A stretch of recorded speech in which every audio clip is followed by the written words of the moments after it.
నమస్తే, welcome to Suman TV. నేను మీ కృష్ణవేణి. అక్షయ తృతీయ ఈ మాట వినగానే ఫస్ట్ అందరూ చేసే పని బంగారం కొనాలి అని. సరే, ఒకప్పుడు అంటే బంగారం కొందామన్నా అప్పు చేసైనా కొనేంత కాస్త రేట్ అటు ఇటుగా ఉండేది. ఇప్పుడు 1,50,000కి పైగా ఉన్న బంగారం ఒక మధ్యతరగతి వ్యక్తి అరగ్రాము కొనాలన్నా 8,000 తీసుకుని వెళ్లాల్సిన పరిస్థితి. ఈ వేలంబెర్రిగా చెప్తున్న అనేక మంది విషయాలు విని అసలు కొనుక్కుంటే ఏదో జరిగిపోతుందేమో, మాకు అసలు ఎప్పటికీ డబ్బులు రావేమో అన్న భయాలు. ఇవాల్టికి ఈ ఎపిసోడ్తో ఆ భయాలన్నిటికీ చెక్ పెట్టాలని నిర్ణయించుకుంది సుమన్ టీవీ. ఈ అంశం గురించి సవివరంగా మనకు తెలియజేయడానికి ఈరోజు మనతో పాటు ఉన్నారు ప్రముఖ జ్యోతిష్యులు, సంకల్ప మందిర్ నిర్వాహకులు బ్రహ్మశ్రీ గందిభట్ల శర్మ గారు. మాట్లాడతారు. గురువుగారు నమస్కారం. వాగర్థ వివ సంపృక్తౌ వాగర్థ ప్రతిపత్తయే జగతః పితరౌ వందే పార్వతీ పరమేశ్వరౌ. ఆదిత్యాయ చ సోమాయ మంగళాయ బుధాయ చ గురు శుక్ర శనిభ్యశ్చ రాహవే కేతవే నమః. శృంగేరి జగద్గురు పీఠాధిపతులకి, కంచి పీఠాధిపతులకి నమస్కారములు తెలియజేసుకుంటూ కార్యక్రమాన్ని ప్రారంభిద్దాం. గురువుగారు, అందరికీ ఉండే అనుమానం, ధనత్రయోదశి అక్షయ తృతీయ వచ్చిందంటే ఇంట్లో ఉన్న డబ్బులు పట్టుకెళ్ళి, కొందరైతే భర్తని తిట్టి అసలు వాళ్ళ బంగారం కొనుక్కుంటే ఎలా అని ఈ విషయం మీద గొడవలు అవుతున్న ఇళ్ళు కూడా చూస్తున్నాను నేను. పాపం కొనలేని వాళ్ళు చాలా బాధలో, మేము బంగారం కొనలేకపోతున్నాం, మాకు మంచి జరగదేమో అని. ఇందులో ఎంతవరకు నిజం ఉంది? అసలు ఇది ఎక్కడ స్టార్ట్ అయింది ఇలా కొనాలనేది? ఇది మనం గమనించుకుంటేనమ్మా, బంగారము అనేటువంటిది కలిపురుషుడు ఉండేటువంటి స్థానాలలో ఒకటి. ఈ కలిపురుషుడు ఉండే స్థానాల్లో ఉన్నటువంటి బంగారాన్ని మనము ఎక్కువగా ఇప్పుడు ముబ్బుడుగా కొనుక్కొచ్చుకొని పెట్టుకుంటున్నాం. పైగా గమనించుకున్నట్లయితే ఆ రోజున గనక ధనత్రయోదశి కావచ్చు, లేదా అక్షయ తృతీయ రోజు, అక్షయం కానటువంటిది, ఆ రోజున బంగారం కొనుక్కొచ్చుకుంటే మన జీవితంలో అంటే ఎలాంటి, ఇది వ్యాపార ప్రకటన. వ్యాపారులు కేవలం వాళ్ళ యొక్క ఉన్నటువంటి సొమ్ముని అమ్ముకోవడం కోసం ఇది పెట్టి ఈ రోజున కొనుక్కోండి అని చెప్పి ప్రకటనల ద్వారా జనాలకి లేని కోరికను కలిగింపచేసి, ఇది కొనుక్కోమని పెట్టుకోమని ఏ గురువులు చెప్పలేదు, ఏ జ్యోతిష్యులు చెప్పలేదు, ఏ పండితులు కూడా చెప్పలేదు. ఎందుకు ఎవరు చెప్పలేదంటే, అసలు ఏ పురాణాల్లో కూడా బంగారం కొనుక్కోమని చెప్పలేదు.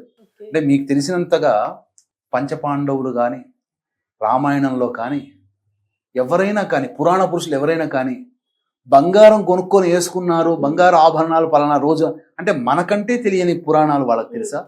వాళ్ళకి తెలియవా? మనకే ఎక్కువగా తెలుసా? ఏ పాత్ర అయినా కానీ బంగారం కొనుక్కున్నట్టుగా ఉందా? అసలు సీతమ్మ వారు అడవిలో ఉన్నప్పుడు ఎన్నో అక్షయ తృతీయాలు వచ్చి ఉంటాయి కదా, అమ్మైతే కొనుక్కోలేదు. అలాగే ఇవన్నీ కూడా వ్యాపారులు తమ ప్రకటన కోసం, ఎందుకంటే ఒక చిన్న 1/2 గ్రాము కాదు, 1/4 గ్రాము కొన్నా మళ్ళీ వచ్చే అక్షయ తృతీయో ధనత్రయోదశికో అది గుడ్లు పెట్టి కిలో బంగారం చేస్తుంది అని చెప్పి వ్యాపార ప్రకటనలు ఉండడం వల్ల మనిషికి ఉండే అత్యాశ, బంగారం అంటేనే ఆశ, ఆ ఆశకి జనాలు పాపం లోబడిపోయి డబ్బులున్నా లేకపోయినా మీరు అన్నట్టుగా అప్పులు చేసైనా తీసుకొచ్చుకొని కొనుక్కుంటున్నారు. ఇది మరీ దారుణం అమ్మ. అసలు బంగారం కొనమని ఎక్కడా శాస్త్రంలో చెప్పబడలేదు. కానీ ఈ బంగార ప్రభావం వల్లనే విపరీతమైనటువంటి ఇబ్బందులు మానవులకి కలుగుతున్నాయి. అసలు ఈ యొక్క అక్షయ తృతీయ రోజునైనా, ధనత్రయోదశి రోజునైనా, ఏదైనా పండుగ సందర్భంలో, పుణ్యప్రదమైనటువంటి సందర్భంలో దానము చేయమన్నారు. కాంచనం కర్మ విమోచనం. అంటే కాంచనం అంటే బంగారం, కర్మ విమోచనం అంటే ఈ యొక్క బంగారము తయారు కావడానికి ఎన్ని వేల టన్నుల భూమిలో ఆ రజన అనేది తొలగుతుంది. అలాగే బంగారం, 1 గ్రాము బంగారం తయారు చేయడానికి ఎంత మానవ శక్తి, అంటే ఎంతమంది మనుష్యులు కష్టపడితే ఆ బంగారం తయారవుతుంది. అందుకనే బంగారం అనేది నో డౌట్ ఒక అమూల్యమైన ఆభరణం, కానీ మానవుణ్ణి దురాశకి గురి చేస్తుంది. ధర్మబద్ధం కంటే అట్లాంటప్పుడు బంగారం కలిపురుషుడు ఉండేటువంటి ప్రదేశం కదండి, మరి అట్లాంటప్పుడు అందరు కొనుక్కుంటారంటే కలిపురుషుని మెళ్ళేసుకొని తిరుగుతున్నట్టేనా?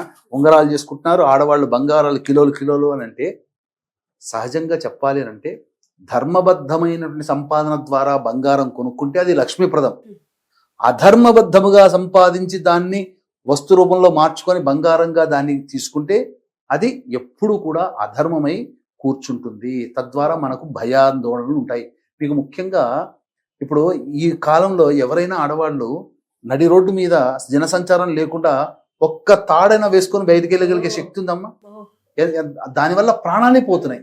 అంటే 1 గ్రాము బంగారం కోసం కూడా ప్రాణాలు తెగించేసేటువంటి, అంటే ఎన్ని మనం హత్యలు చూడట్లేదు.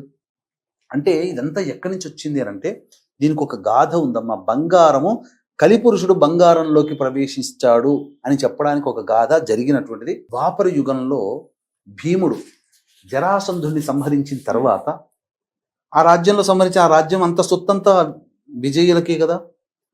అలా భీముడు వస్తూ వస్తూ జరాసంధుని ధనాగారంలో ఉన్నటువంటి ఒక అద్భుతమైన మణిమాణిక్యాల వజ్రాలతో కూడుకున్న ఒక గొప్పదైనటువంటి కిరీటాన్ని చూశాడు. నచ్చి తెచ్చుకున్నాడు. ధర్మరాజుకు చూపిస్తే అప్పుడు ధర్మరాజు అన్నాడు, ఇది అధర్మంగా నువ్వు తెచ్చావు, ఇది ధర్మబద్ధమైనది కాదు, దీన్ని ఉపయోగించుకో అని చెప్పి ఎక్కడో మూలన ఒక గృహంలో పడేసేశాడు. తర్వాత అతను ఎప్పుడు పట్టించుకోలేదు, భీముడు కూడా దాన్ని వాడలేదు, ధర్మరాజు వాడలేదు. పరీక్షిత్తు కూడా చూశాడు కానీ పరీక్షిత్తు కూడాను ఎప్పుడు వాడలేదు. అయితే ఈ పరీక్షిత్తు అనేటువంటి వాడు గొప్ప మహారాజు. పరీక్షిత్తు గురించి మనకు చాలా మటుకు తెలిసింది ఇంతే, కానీ తెలియాల్సింది చాలా గొప్పది. అంటే చాలా గొప్ప రాజుగా కీర్తి గడించాడు, ప్రజల్ని కన్నబిడ్డల్లా ధర్మంగా పాలించాడు. అందుకని ఆ పరీక్షిత్తు పరిపాలిస్తున్న సమయంలో ద్వాపర యుగాంతం అవుతుంది, కలిపురుషుడు రావాలి.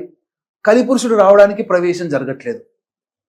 ప్రవేశం రాకపోయేసరికి ఇక ఇట్లయితే కాదని చెప్పి కలిపురుషుని దగ్గర పోయి కాళ్ళ వేళపడి, అయ్యా నేను కలిపురుషుణ్ణి, ద్వాపర యుగం అయిపోతుంది, నేను రావాలి, నాకు అవకాశం ఇవ్వండి, మీరున్నంత వరకు నేను ప్రవేశం చేయలేకపోతున్నాను, కాబట్టి యుగ ధర్మం ప్రకారం నేను రావాల్సిందే అని అంటాడు.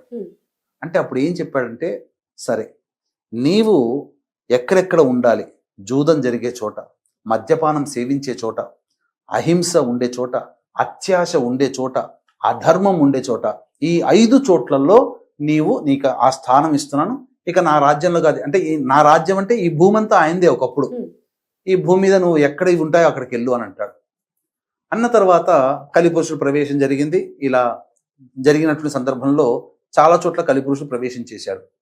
ఒకానొక సందర్భంలో వేటకు వెళుతూ అక్కడ గృహంలో దాచబడ్డటువంటి కిరీటం ఉంది కదా, ఆ కిరీటాన్ని చూసి ఆనందపడి ముచ్చటగా వేసుకొని వేటకు బయలుదేరాడు. అప్పుడు వేసిన తర్వాత అతనిలో అత్యాశ, రాజు అనే దర్పము, కోపము, అతనిలో కలిపురుషుడు ప్రవేశం చేసేశాడు. ఎందుకంటే బంగారం అని అంటే అది ఒక ఆస్తి మొదటి నుంచి కూడా. అందుకనే ప్రపంచమంతా కూడా ఇప్పుడు డబ్బుని పక్కకు పెట్టి బంగారం మీదనే ఎక్కువగా నిల్వలు కేటాయిస్తుంది, బంగారం మీదనే ట్రేడింగ్ జరుగుతుంది. ఇది ఇప్పటి నుంచి కాదు, బంగారం అనేది అమూల్యమైన వస్తువు, యుగ యుగాల నుంచి ఉంది. ఈ సందర్భంగా వేసుకొని ఉండడం, ఆ రాజనే గర్వం ఎక్కి ఉండడం వల్ల ఇక ఆ సంబంధించినటువంటి మునీశ్వరుడు తపస్సు చేసుకుంటే నీళ్ళు అడిగితే ఇవ్వకపోవడం, చనిపోయిన పామును తీసుకొచ్చి పెట్టడము, అతని కుమారుడు శృంగి రావడం, శాపం ఇవ్వడం, తక్షకుని చేతుల మరణం, ఇవన్నీ జరిగిపోయాయి.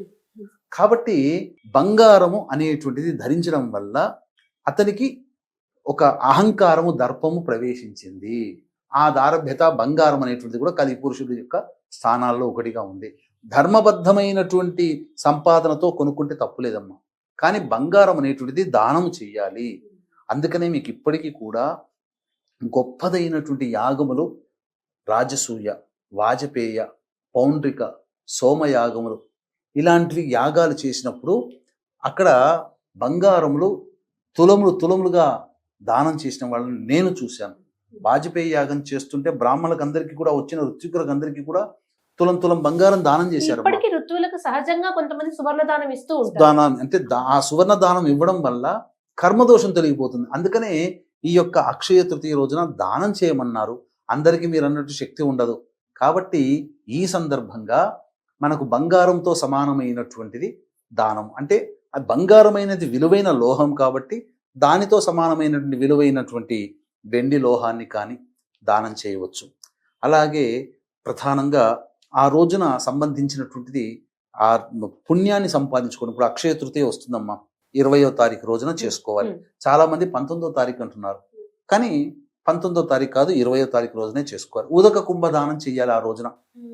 ఈ అక్షయ తృతీయ సందర్భంగా ఉదక కుంభదానం అంటే ఒక మట్టి పాత్రలోనైనా, ఇత్తడి చెంబులోనైనా, లేకపోతే వెండి చెంబులోనైనా, రాగి చెంబులోనైనా, మట్టి చెంబులోనైనా చక్కగా నీరు వేసి పచ్చకర్పూరము, జాజికాయ, జాపత్రి, ఇలాచి, కుంకుమ పువ్వు అవన్నీ వేసి బ్రాహ్మడికైనా దానం చేయవచ్చు, లేదా అవకాశం ఉంటే ఎవరికైనా గొప్ప వాళ్ళకి దానం చేయవచ్చు, కుటుంబ పెద్దకి.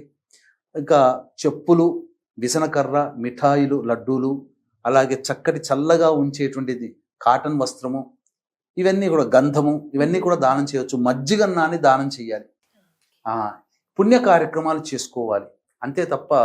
మీకు అందుకని గమనించుకుంటే బంగారం ఎవరి దగ్గర అయితే ఎక్కువగా ఉంటుందో వాళ్ళందరికీ కూడా ప్రశాంతత లేని జీవితాన్ని గడుపుతున్నారు. ఎప్పుడు ఎవరొక్కరు చేసిపోతారో ఆ లోపలతో దాన్ని భద్రపరుచుకోలేక అనేక రోగాలమయమైపోతుంది.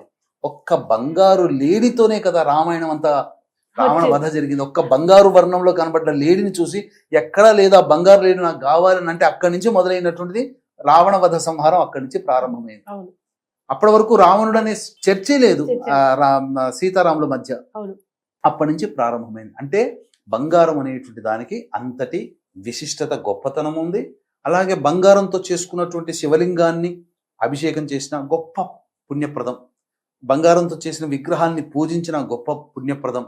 ఎందుకంటే విలువైన లోహము, అమూల్యమైనటువంటి లోహము చేసినటువంటి ప్రతిమలని పూజించడం కూడా. అందుకని ఈ రోజుల్లో చాలా మంది పెద్ద పెద్ద కుటుంబాలలో, ధనవంతుల కుటుంబాలలో షోకేస్లలో కూడా మంచిగా చక్కగా ఫ్రేమ్లు కట్టించుకుని ఆ ఫ్రేమ్లో బంగారంతో చేసినటువంటి దేవతామూర్తుల్ని పెట్టుకొని ప్రతిరోజు ఇంట్లో పూజ చేసుకుంటారు. ఒక గొప్పగా అమూల్యమైన వస్తువుగా ఇంట్లో పెట్టుకుంటారు. ఇలా చేసుకోవచ్చు అంతే తప్ప ఈ అక్షయ తృతీయ రోజునే బంగారం కొనాలని ఎక్కడా లేదో.